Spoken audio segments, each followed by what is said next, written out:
In this session, we will be looking at some of the sort of internal as well as institutional motivations for what makes us think that this work is important. And we have 4 fascinating panelists to help us with that. But before we get to the panelists, I would invite you to take a moment, maybe talk quietly and briefly with those around you. What in your own story has made this important and compelling stuff for you?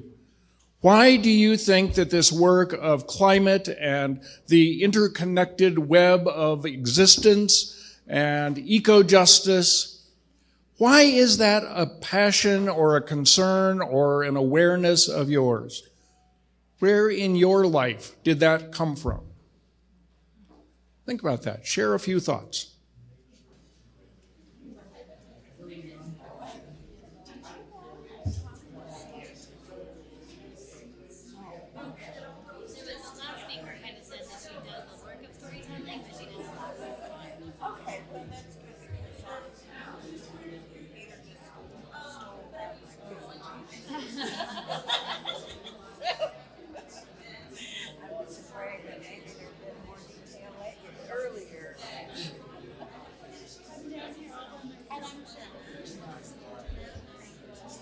I'm Selena.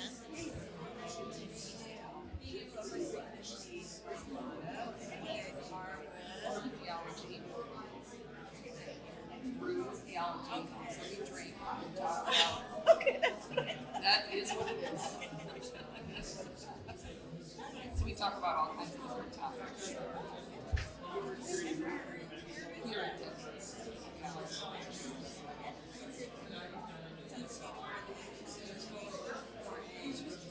I'm not. I went to the Parliament of World Religion, so I'm connected to the interfaith leadership forum. I'm the pastor for the One of our members has been really active with the 50 dollars. Ian Carlberg, just recently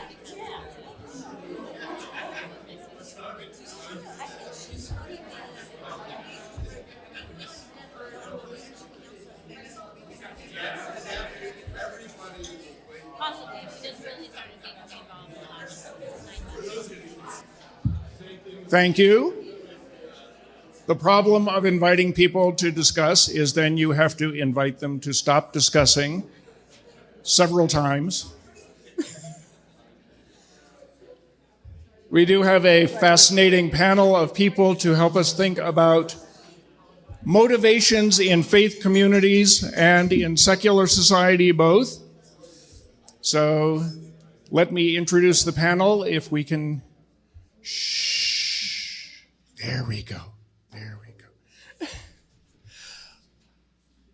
Off to my right, first is Reverend Selena Wright. Selena is the pastor. Excuse me. It's a good thing I'm not talking much today. Selena is the pastor of the Kirk of the Bonnie Brae, a United Church of Christ congregation about 2 miles north of here. And the Kirk is the only designated Green Justice congregation of the United Church of Christ in the Rocky Mountain region. So far. Next to her is Janel Ramsey, who is the co-director of Brew Theology in Denver. That's not the position she's going to be talking from, though. I've invited Janel to be here because she was one of a number of people from this area who was at the Parliament of World Religions gathering last fall. And in that global multi-faith setting, there was a passionate sense that climate change needs to be addressed by faith communities. Next to her, and will be speaking last, is Gina Harden. Gina is the president of the board of 350 Colorado, and will be talking to us about motivating both the constituency of 350 Colorado and how that group tries to work to motivate for social change in the broader society. And down at the end is Peg McMorris, a member at Foothills UU in Fort Collins. And Peg, many years ago, served on the National Green Sanctuary Committee of the UUs as that program was really sort of taking hold. And she'll be sharing that historical and larger perspective. We're going to try this with people sitting at the tables. If it's impossible to see or hear, let us know and we'll move people to this mic, but I think it has a nicer feel if we're a bit more casual. Selena, let us know about the Kirk. Thanks for having me here. I've been at the Kirk for almost 5 years. The Kirk I'm not sure exactly when they began their green justice journey, but it's been going on for a long time. We have some very committed folks that have persisted through different clergy, one being Paul Kreischer, who's here and will talk this afternoon. In 2007, the Kirk decided to lease solar panels. And so that was one of the first major steps, but simultaneously, we had a mission committee that was working on small things like recycling and things like that. When I showed up at the Kirk 7 years later, a lot had been done, and we started talking about this designation that the UCC offers of a creation justice church. There is an older designation that a few other UCC churches do have, but we were pursuing this new one that had been shifted a little bit.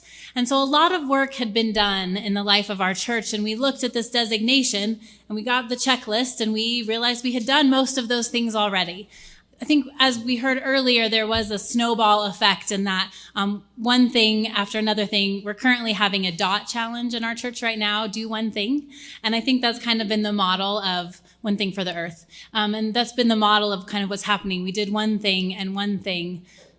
We've had some of the struggles that we've already heard about in terms of struggling with cost, but we have two really strong leaders who are committed to social justice and that have really continued to bring that up again and again in leadership situations when we made changes to the building and things like that. And what does this impact for the earth? And how does this impact creation justice?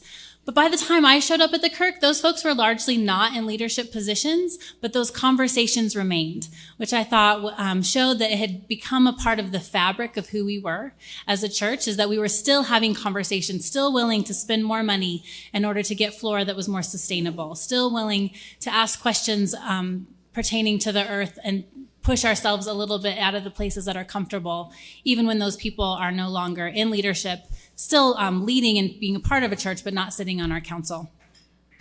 So when we went to get the designation, we looked at that list and realized we had done most of those things. So it seemed like not a huge deal for us to continue that checklist. But one of the important parts of getting that designation is a commitment that you will do 10%, you will increase your engagement with green justice by 10% every year.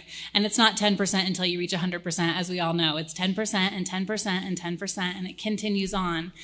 And so in some ways, we've done these big, huge, bold things like having solar panels and where we have one new boiler that's much more energy efficient, and we're getting another one, and big impacts. But we just got compost in our bathrooms last week.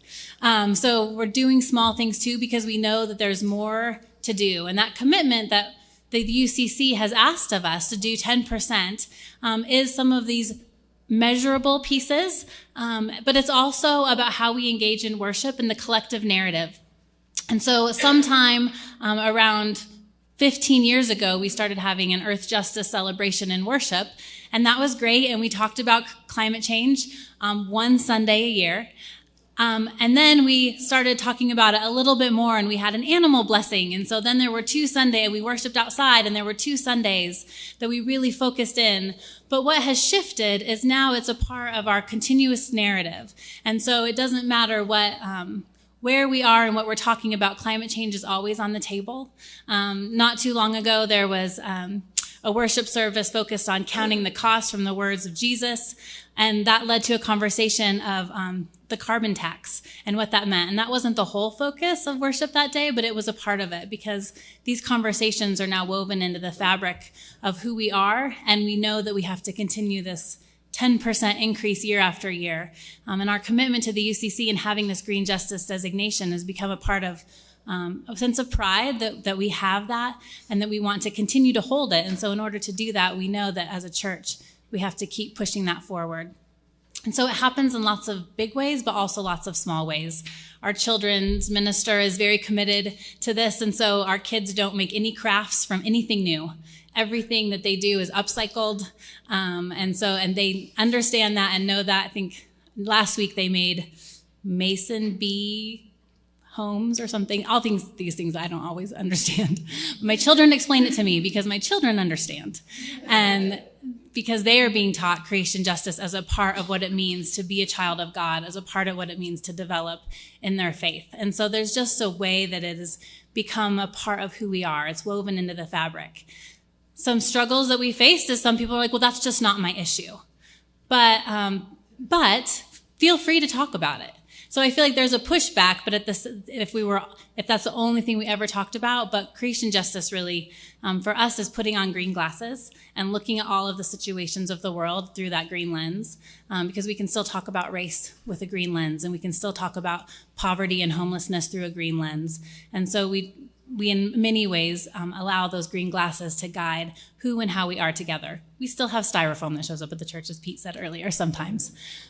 But then we know we have even more than 10% to do that year. So that's a little bit about who we are as the Kirk, and we're just making the next steps. And we find that sometimes that people don't know as much as we think they do. We really pushed a landscaping plan to really reduce our water impact. And we had a lot of really educated folks that said, oh, I don't understand how water has anything to do with climate change. So... which surprised us, but so that means that we have educational responsibilities as well. And so we've just concluded a year of trees where we planted trees in the U.S. and in Haiti. And now, starting this Earth Day, we'll start a year of water, educating the congregation on water, and using a whole season in the life of the church to talk about biblical images of water that will help allow that conversation to be sacred, as well as as educational and informational as we continuously merge our theology, the stories of Scripture for us that are all bound in the earth, into how we live our lives and live in a green church.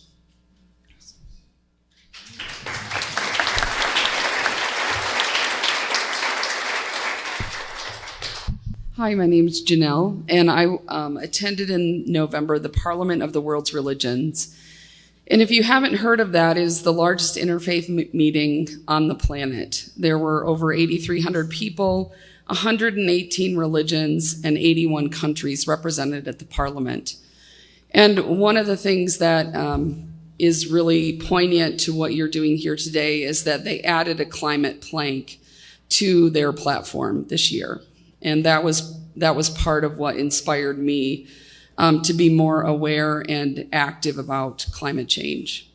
Before we go much further, I want to recognize, and you'll know why in a minute, the land that we're on. We are on the land of the Arapaho, the Ute, and the Cheyenne, and they are the original caretakers of this land. And we need to pause and thank them for the work that they have done on this land.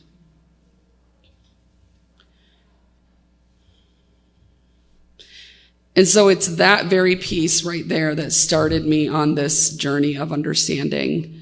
The very first opening ceremony and discussion at the Parliament was on Indigenous people.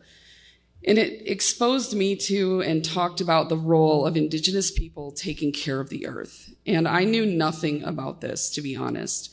I grew up in Michigan. My dad worked at the History Museum, so I knew a lot about Native Americans. But I didn't understand how that tied into the way that we treat the world that we live in. And they talked about caring for the earth. We were listening to people from all around the world, the Haudenosaunee, the Ojibwe and Anishinaabe, the Maasai, the Native Hawaiians, and the Eskimos. And all around the world, they told the same stories about the importance of Mother Earth, of caring for the water, of being good stewards. And they're trying to find ways to make that resonate with us and our role in taking care of the planet. And so it was just amazing to me, the links that they have to those stories. They talk about how they hear the heartbeat of Mother Earth, how they hear her groaning and the things that she's going through. and that if we don't listen, we are going to destroy this planet. It was a very spiritual and informational presentation. And it helped me to see that there's something here that my Christianity that I've been doing for all of my life was missing. This global discussion, we heard leaders from Greenland, from the Amazon, and from Africa all express similar concerns. And to me, that was so impactful because how did they learn the same stories all around the world? How did they learn to talk about the earth in the same way? They're all different indigenous peoples, but they share the same passion. And so that inspired me to spend my first day at the Parliament with the indigenous peoples. They built one of their homes down in the lower levels of the convention hall, one of their meeting houses, and you could participate in what they were doing. And in that space, I received sage for cleansing and tasted a strawberry for the first time in a way that I had never tasted before. Because that is one of the key images of those Native Americans in that region. And so it's hard to put into words, I'm sorry for stumbling, but it was just so powerful to hear how the first peoples in our world have taken care of the planet. Out of that, the next, I think it was 2 days later, was the Climate Assembly. And it would not shock probably many of you because you do this all the time. But 3 hours of the most intense information about climate I've ever heard in one place. And so just here's a few snippets of what we were exposed to. And the people presenting at the Parliament, these are often the top scientists, engineers, advocates around the world. So in fact, Christiana Figueres, who pushed through the Climate Paris Accord, she was there and talked to us several times during this event. So we learned about Cape Town, South Africa, where they ran out of water. They were restricted to 20 liters a day for 3 years. This impacts not only water, but 30,000 jobs and the added burden of carrying water every day to where you need it and what you're doing. And what happened in Cape Town is a warning. It will happen somewhere else. And if we don't pay attention to that, it could be us. In Namibia, where cows are a person's bank account, the drought is so severe that they are killing their animals. In the Marshall Islands, there's an island that's 2 meters above sea level and it's flat. At 1.5 degrees Celsius temperature change, it will disappear. And we had a girl that lives there come and share what it would be like to lose her home. In Denver, we have limited water. We've had a great snowpack this year, but that does not solve the problem. And I know you all know that. While we were there, the IPCC report had just come out, and it was we were hearing the devastation that comes from the melting ice and permafrost and the way that methane is being released into the atmosphere.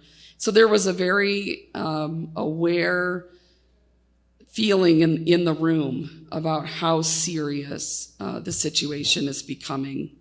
And as governments refuse to work together and refuse to face the realities of climate change, as our own government is deciding now to put together a commission to combat climate change science, we have to continue to be active so that we can fight for the planet. As I said, Christiana Figueres was there, and she talked about the 3 main temptations that we face as advocates for change. 1, we can look at the past and blame them for the present. 2, we can believe the contradiction between what we want and what we need and think they are the same. But we have to align our wants with the truth. If we want cheap renewable energy, we have to invest in it. If we want good food and water, we have to restore the land. And the 3rd thing is that we can feel frustrated, angry, and give up. And this leaves us nowhere. And so an event like today, where we're drawing together, making connections, networking together, that helps us continue the move forward, even in the face of those frustrations. Another of the speakers talked about radical collaboration and that we must act now. We need to strengthen the bonds of love, coherence, and connection. We all have to cooperate individually and in our religious traditions if we're going to make a difference. So what you just talked about with your congregation, that's exactly what they talked about at the Parliament. As religious leaders, our job is to make the connection from the numbers that we just talked about to our hearts. And we are really, they would say that we are some of the only people that can really do that. We have to make the connections for our people, that what's happening on the planet is affecting our lives and affecting the world. And that has something to do with what we believe.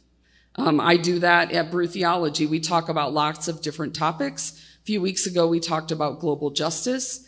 And so one of the things that came up in that is climate change. How can we want global justice if we're not talking about what it means to take care of the planet? So all of this interconnectedness that we have and all of the destruction we see, we are the ones that can stand in front of that and help stop it. And there is hope. And we do that together. The immediate response that I had after taking in all of this data is we were luckily in Toronto, which is right on Lake Ontario. And so I walked down a couple blocks to the lake, and I knew that they had little tours of the bay. And so I got on a boat and I spent the afternoon on the water and watching the swans and looking at the changing leaves, because I felt so devastated and heavy in my heart after hearing this that I knew the best thing for me to do was to go make that connection. And so that's continued to be an image that has stuck with me as I've been home. And then on a personal level, immediately my husband and I started talking about, what does this mean for us? What does this mean for our home? We need to replace my van. It's old. It's probably not super efficient. So what car are we going to get? How are we going to make an impact and try to balance that out the little bit that we can? It feels really goofy to say this in front of you who are doing this work so much. But recycling has become more of a priority for me. And so I have had to slow down a little bit and take the time to wash those containers and clean out the cat food can and make sure the bags get back to the grocery store. And those are really tiny things in many ways, but it has made me think more about my consumption and what I'm doing and how I'm interacting with the world. We've also talked about insulating our home a little bit better, making sure that those things are up to snuff. And so I think the combination for me has been, when I'm working at Brew Theology, is bringing up the topic. We've got to put the topic in front of people because they're just ignoring it. We hear it so much. So how does this apply? And then personally making the effort to make changes. They may feel small, but I'm going to do my part because that's the only way that we're going to change this. Thank you.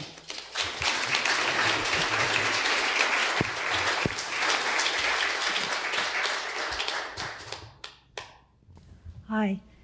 I've always believed that churches were the right place to be working on these problems. Churches are filled with people who want to do the right thing. They want to act in accord with their values. So the UU Church is a non-creedal religion. We respect each other's beliefs, and those beliefs can be very diverse. We share values in community, and we work in community to do things according to our principles. So the UUA has 7 principles that guide our action, and you saw those listed already. The first is the inherent worth and dignity of all people. And the 7th is the principle that guides us in our work for sustainability and climate justice. That was stated already as the respect for the interdependent web of all existence of which we are a part. And Tom Abood stated it as the reverence for that interdependent web. So there's our foundation in theology, in a sense, for our religion. Now, in 1989, the UUA established the Seventh Principle Project, which tried to bring environmental efforts into more awareness in the whole UUA. That resulted eventually in the Green Sanctuary Project. The Green Sanctuary Project was the effort that established the certification for a congregation to become a green sanctuary. And Tom gave you some of the parameters about that program. So it was revised and offered in the early 90s, or the late 90s. And now about 25% of UU congregations are certified. So that's across the US. I don't know of any outside the US that are certified, if the certification process goes on there. But so my involvement was, we did the certification process and were certified in 2004 at Jefferson Unitarian Church, where I was living at the time. And I was part of the team that led that effort. And then after that, I joined the National Review Board, and we read all the applications that came in from other congregations. Now, that was really interesting. And I want to reiterate the fact that while it's called the Green Sanctuary certification, and many people think of it as being something about your building, it's really way beyond the building. It's looking at those 4 areas: worship and celebration, sustainability. That actually involves not only the sustainability of the physical plant, but also the habits of the people in the congregation. The education, so the whole, what we now call religious exploration in our congregation, but religious education, essentially, effort for adults and children, and environmental justice. So it's a really all-encompassing program, and it requires that a congregation first assess where they are and then set goals. So seeing that where you are has a whole lot of things checked off doesn't mean you have no work to do. Similar to the UCC program, it's a matter of setting goals beyond where you are and then going forward to achieve those goals. Furthermore, in recent years, there's been a recertification process for those congregations that have achieved the preliminary certification, to go back and re-examine where they are and to move forward again. So I think there's also in more recent years been more focus on climate justice. So an important part of the whole process is the communication plan. A major goal for a Green Sanctuary certification at a congregation is to bring along the entire congregation, that getting everyone up dancing. Having a committee do this off in a closet somewhere doesn't achieve that.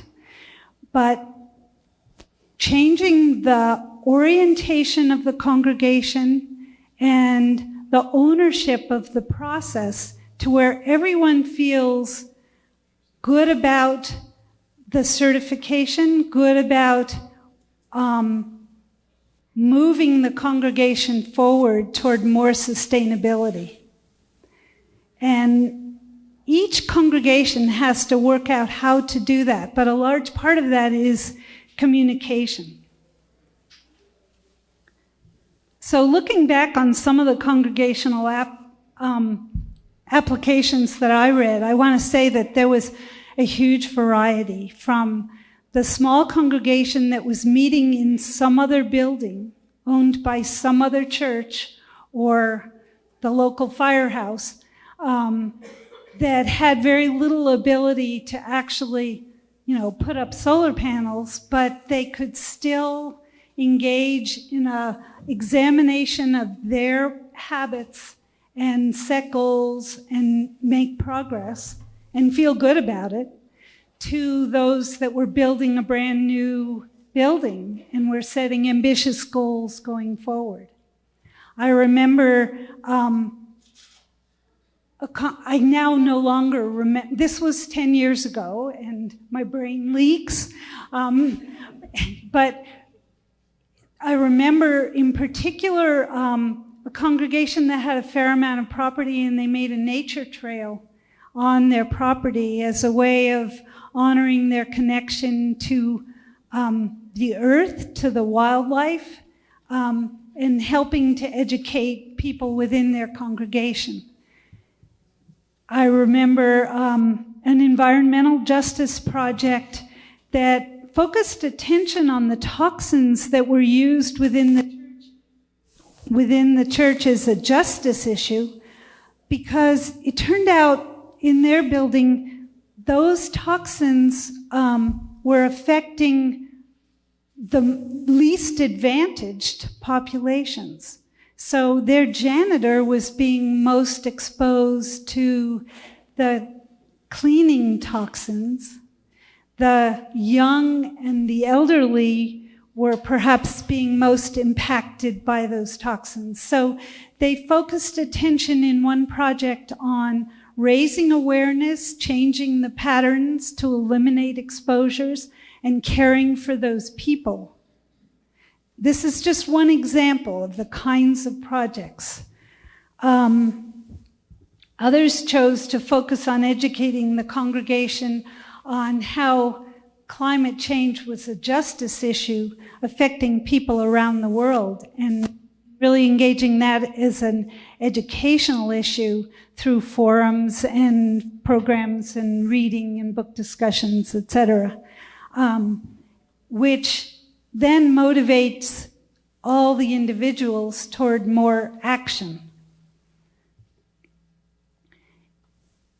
In my own experience, I tended to feel best about our campaigns that educated to change habits. So we had one campaign at JUC in Golden to reduce people's it's a little funny, to reduce congregational members' carbon footprint. We had people make pledges for particular actions, and we evaluated how many pounds of carbon dioxide would be eliminated by those actions.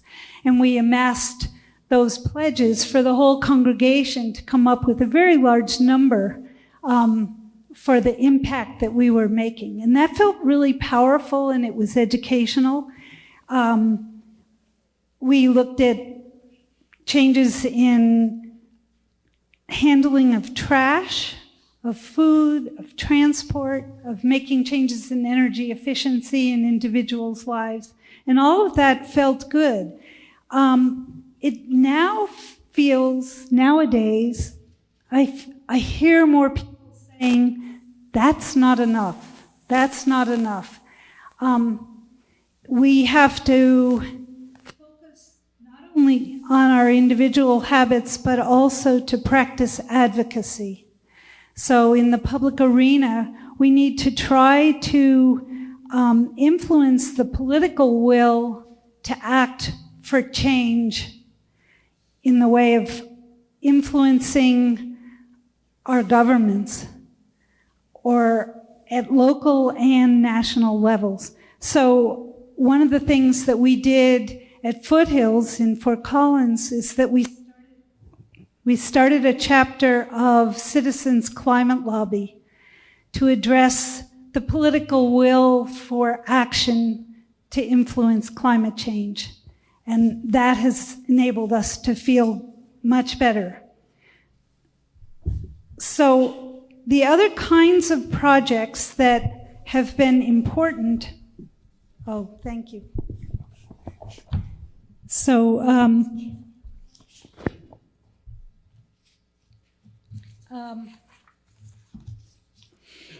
I think that anytime the leadership team can design and implement programs that allow the many members to be involved, to give them that feeling of ownership, where the planning process lowers the bar for the inertial bar is what I want to call it, making it easier for people to help. I think that that's an important component in the whole process, whether it's going for Green Sanctuary certification or just getting things done. There are many people whose hearts are aligned and they don't see how to take a step. But if a program is set up and everyone's working together, several things happen. It's easier for them to be involved, number one. Number two, it can be fun. And number three, it gives them a sense of ownership about the results and about the importance. So it's a really educational process. And I want to stop with that.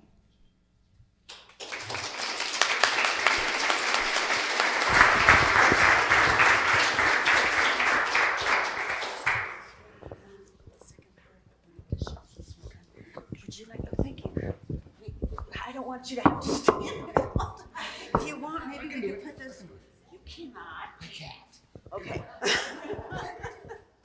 Hi, well, as Peter said, I'm from 350 Colorado, and Peter had asked me to talk about things that we find effective. Thank you. Sorry, I can't sit down. It's hard to sit down. That we find effective in both communicating with and motivating our own constituencies, as well as people who may disagree with us. And so I'd like to share with you two things that we find particularly helpful in those. And the first is that I'll talk about is storytelling, and Peter's already introduced you. I thought he was going to steal my whole show. To storytelling and the importance of that. And then the second thing is called, if I can remember, the spectrum of allies. So I think this is a really good quote. A people are as healthy and confident as the stories they tell themselves. Stories can conquer fear. They can make the heart larger. Part of what I didn't quote is that stories can make a nation sick, or they can make it healthy. And we see that, I think, now in a lot of the things that are coming, whether you're talking about immigration or, just so many other things that are happening in the country as well as within ourselves. So by telling stories, we build trust. By letting other people know our own vulnerabilities and motivations and challenges and outcomes, we open ourselves up, and people feel, and it opens hearts so that they're able then to more fully be responsive and accepting when we start talking about the issues that are of concern. By telling our stories and the things we've learned from them, we can inspire others and share our own wisdom. And also, telling your story and what is true to you actually helps people understand it and are, as I said, open to listening to you, whether you're lobbying, a legislator, or whether you're talking to a family member. And whether they agree with you wholeheartedly or whether they stand a little further from your viewpoint. So the particular technique that we like to use is called the story of self, us, and now. And Peter, you can rest. Thank you. And so obviously that has three components, and that's the stories of self, us, and now. And so the story of self expresses the values and experiences that call each of us to do the work that we are doing. Why are you willing to spend your money, sacrifice your time, and work hard to green your church? What brought you to that? What have the challenges been that you've had to overcome? Identify the choices and turning points in your journey to action. The story of us is a chance to identify and highlight shared vision and values with whomever you're communicating with. And I think this circles back to some of the things that Peg was talking about. This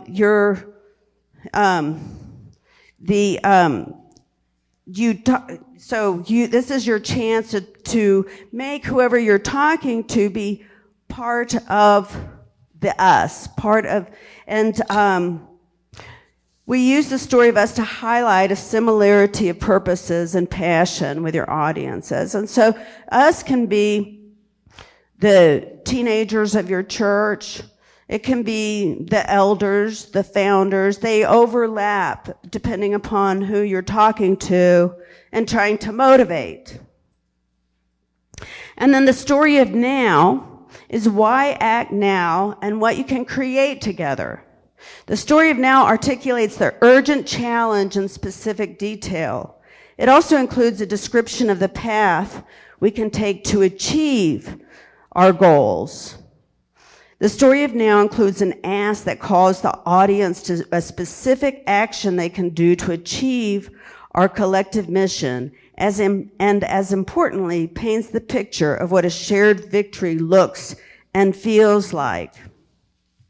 So, actually, in our leadership workshop, we spend hours on this, but I have now spent 3 minutes, and in your call to action is to take these handouts that I've given you, which serve as a guide to write your own story of self, us, and now.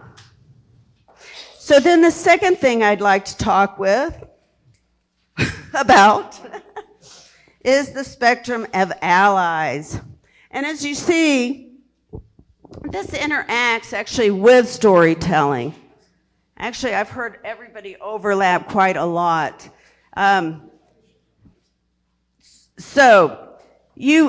This is the spectrum of allies, and here we have active opposition, passive opposition, unengaged or neutral, and agree but passive, active allies, and leaders. And so the point of this is that many people think that we're going to try to go in and change these guys to active allies. That would only lead to a great deal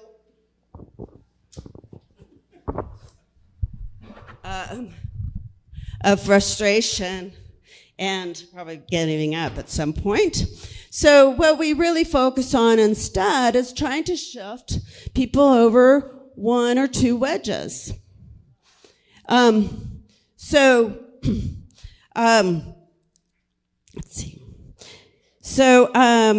Using the spectrum of allies can help you identify and mobilize the networks around you. A spectrum of allies analysis can be used to map out an individual conversation, a local campaign, or to strategize for a whole social movement. You can be quite specific in this. And so maybe your active opposition is the John Birch Society. Maybe here we have the NAACP. Maybe here we have John Doe. And here we have Mary. So it can be as specific or general as is useful to you. And I'll give you a break. I think y'all have gotten this point here. Okay. Thank you. For example, in 1964, the Student Nonviolent Coordinating Committee, a major driver of the civil rights in the South, conducted a spectrum of allies style analysis, and they realized that there were a lot of students in the North who completely agreed with them philosophically, but they were passive. So the challenge was how to engage them and make them active. So they sent buses to the North and brought students. Actually, they came in droves to the South under the banner of Freedom Summer. And did you do that? Anyway, you you cheered. And these people, the students went out and registered people to vote. And they saw all kinds of things that were really disturbing, lynch mobs and violent police. And so they wrote home to their families. First, that was a shift. They shifted from passive allies to active. And then some of them went on to leaders. So then they wrote home to their families and told their families their stories, as I was talking about before. And so then their families maybe shifted a wedge or two from neutral to passive, or maybe even to active. Maybe some of them were even passive in opposition and shifted over. And so then these families then talked to their social networks and colleagues. And then they told their children's stories. And they shifted. And so then the students went back to school, and they told stories, and they organized. And more shifts occurred. And so what this ended up doing was causing a huge paradigm shift in the country. And it did not happen spontaneously, as we sometimes tell the story. It happened from planning and work and strategizing. It was very intentional, but it resulted in huge changes, such as the civil rights laws, the Voting Rights Act, and eventually Obama becoming president, probably. So remember that in most social change campaigns, we don't need to win the active opponents over to our side, even if the active opponent is really our target. It's only necessary to move each of the wedges one step or two steps in our direction. If you can make passive allies into active allies, and the neutrals become passive allies, and then if you can neutral your active opposition, you can win. So thank you. I don't know if there's any time for questions. I do have 2 extra minutes.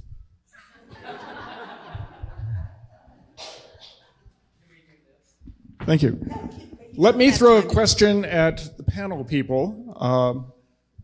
Just put that one down on the table, Gina. It doesn't have a switch, I don't think. As I look at faith-based climate justice movements, there's some language that's often put out for, preach a sermon on this, or this is how you talk to your congregation. And the phrase that often comes up is, well, we should be good stewards of God's creation.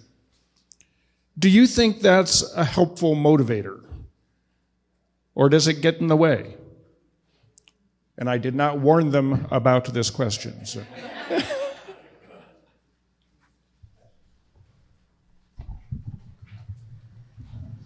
And they don't know how to answer this. In our church, that's not the words we would use. So, no. Go ahead. Yeah, no, go ahead. Even though I'm not here from a religious perspective, I find it very powerful. I think that's really fundamental to me. I do think we need to be careful with words. I think those words are good, but those aren't the only words. We've gotten away from using "this is God's gift to us," because when we get a gift, we rip it open and then we get to use it however we want. And so stewardship is a better word. And I think that it allows us to see the fullest impact. It depends on how well the congregation is educated around what stewardship is.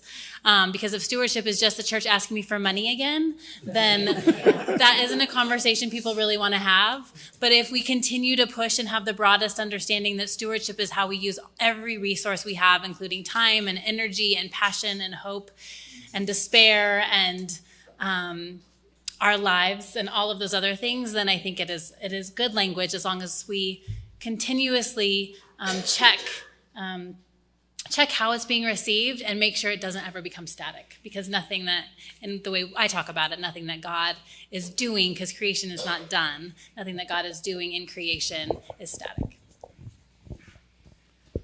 I think if we're trying to help people coming from conservative traditions as they're starting to grow and see more, we have to re-narrate what stewardship means. So I think it's been taken over as a kind of a language of dominance and a language of taking whatever I need, and we have to re-narrate that for people. One other question for the group, and it will be sort of a reiterating of what you've already said, each of you, I think, but just a couple words. How important is doing this motivation in community instead of with individuals?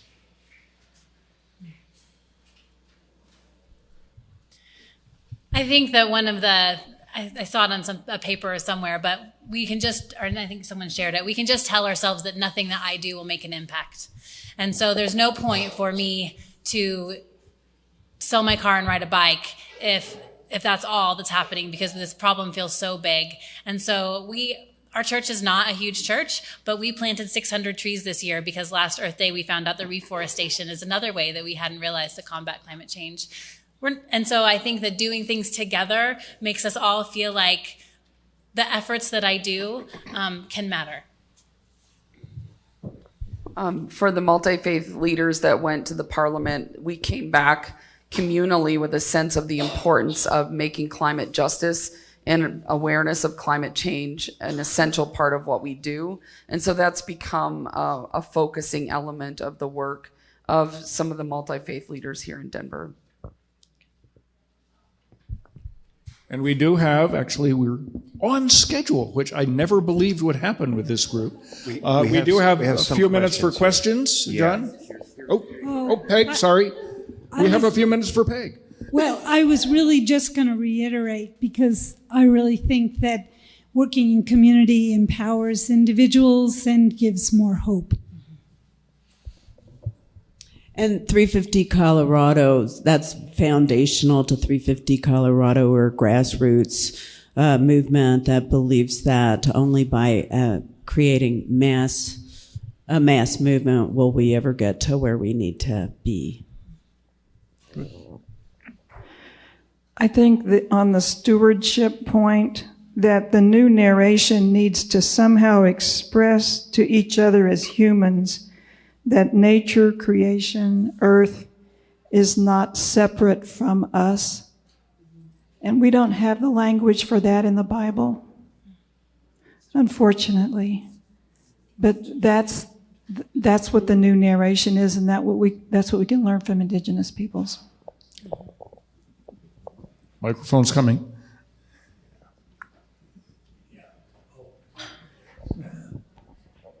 I totally agree that we need to work in community, but I don't see that as an excuse for not working individually. And so I get very frightened when I hear that we shouldn't work individually. And I go back to the nice little video that we had that had the first guy jumping around without a shirt on. He was working individually, because we need to get a culture where everybody takes responsibility for their carbon footprint. And a community is not going to come to any one of your houses and insulate them. And so a church, you can get community to do your church. You can do the insulation. You can dig the foundation walls and put the insulation board 4 inches of polyiso up against it and add R28 to make it so the basement is warmer. And you can all do that in community. But you won't get the church to come to your house and do that, or to crawl up in your attic, borrowing the blower from Lowe's or Home Depot and blowing the cellulose up there. So individuals have to do that or contract that. And it's individual responsibility because we each have a carbon footprint that has to be gone, or else we are in deep, deep doo-doo. I think it's always both and. I think it's always both and. I'm part of the climate justice ministry at my church, and our mission statement is actually considering the stewardship of the earth in everything we do.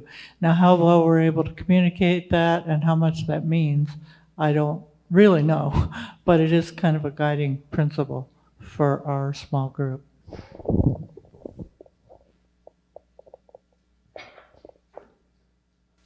Any other questions?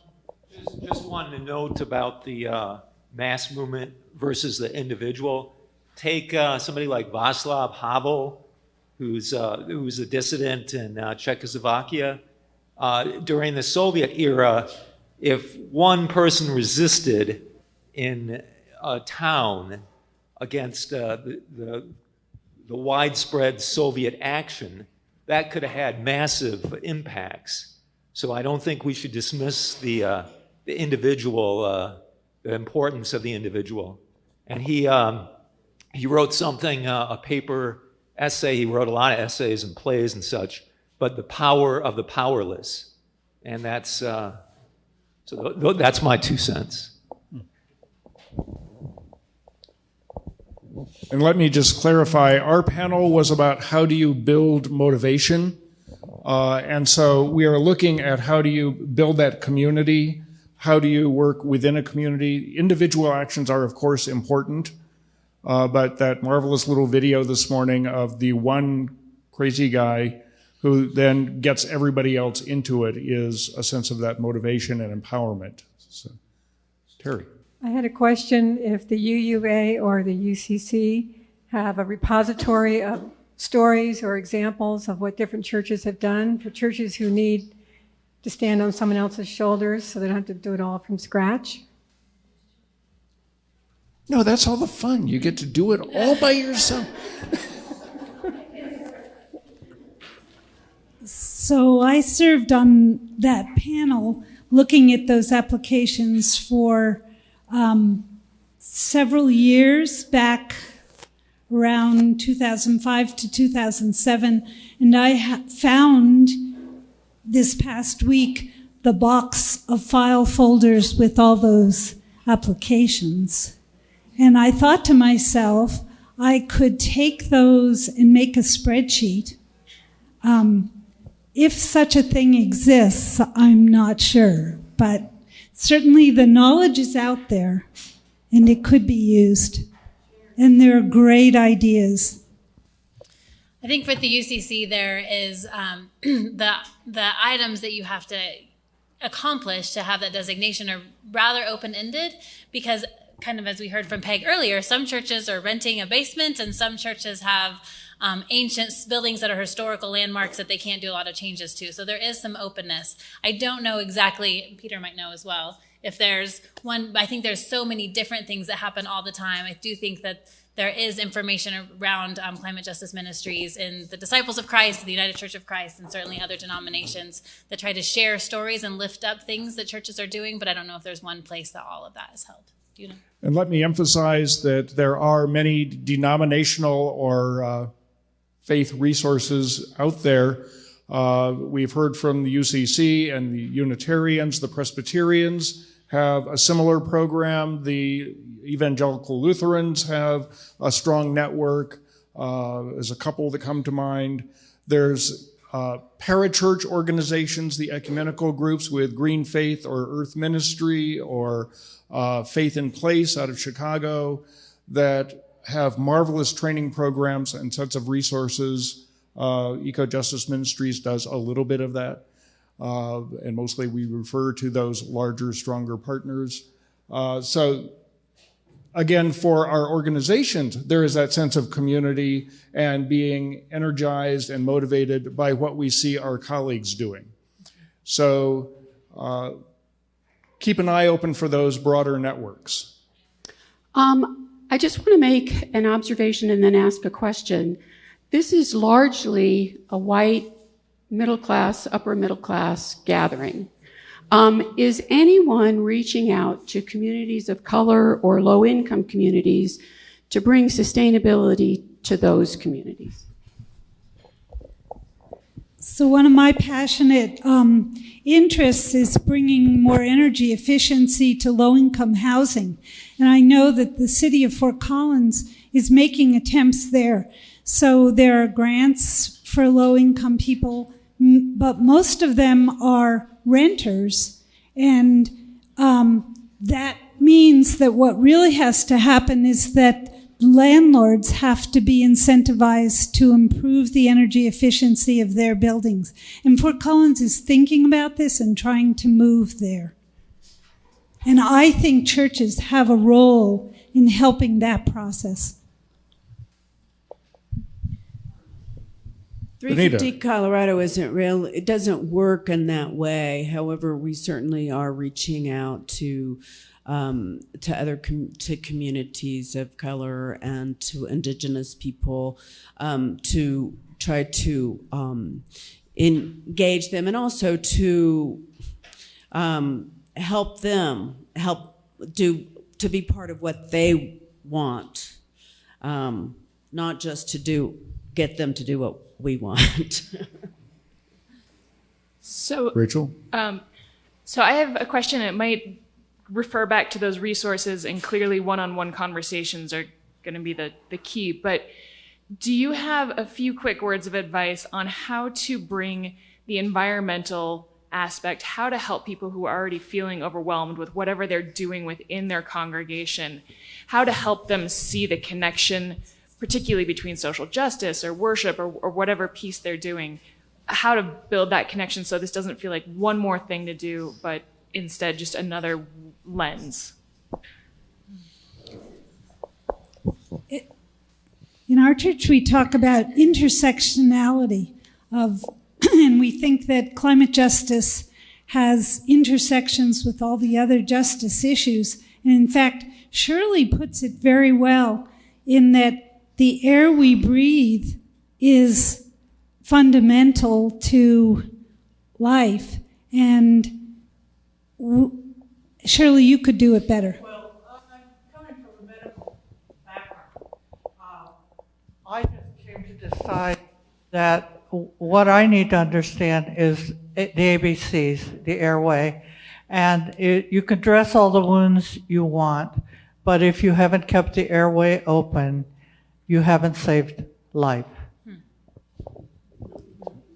And to me, so these issues of taking care of our earth and our environment precede being able to do anything else. If I could just respond to the question over here about working with other groups of people. I'm here partially because I'm a member of a congregation who is a member of Together Colorado. And Together Colorado is a faith-based organization that works with congregations and around issues of support, particularly for low-income families. But that has become more and more aware of how these are all connected to the issues around the climate crisis. And so we are moving more in towards taking this message to member congregations of Together Colorado, which is a statewide organization, but it has particular emphasis with people dealing with issues around low-income folks. So. Thank you. I want to thank our panel members for their insights and articulate expressions.